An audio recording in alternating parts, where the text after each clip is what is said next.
Bana, mambo vipi mwana michezo mwenzangu popote pale ulipo, ni wakati mwingine tena na wasaa mzuri kabisa wa kukuletea zile taarifa mbalimbali za kimichezo ambazo ulikuwa ukizisubiri kwa hamu kwa siku ya leo, na mimi niko tayari kukusogezea zile taarifa ambazo zimejiri katika upande wa kimichezo. Nikukumbushe tu mdau wa soka, kama bado huja subscribe channel yetu, cha kufanya ni kubonyeza subscribe button iliyopo chini ya video hii, lakini pia hakikisha unabonyeza hicho kikengele ili usipitwe na taarifa zote za kimichezo tutakazo kusogezea hapa katika channel yako bomba kabisa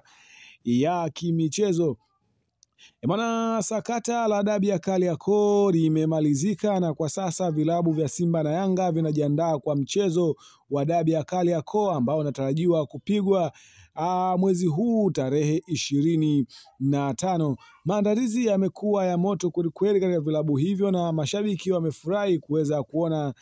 jambo hili likiweza kumalizika, lakini kubwa ambalo limejiri kwa siku ya leo ni kuhusu kamati ya uchaguzi ya shirikisho la soka nchini Tanzania limetangaza nafasi za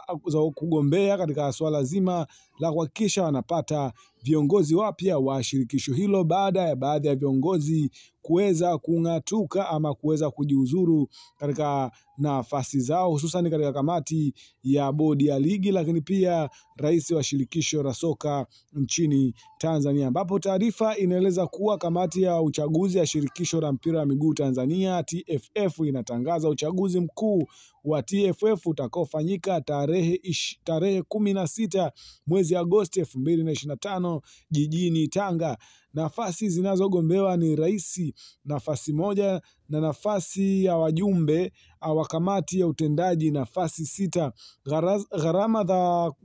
Gharama za kuchukua fomu nafasi ya rais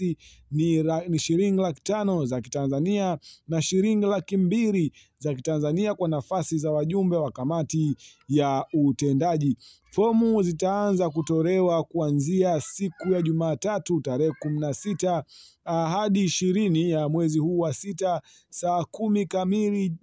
jioni.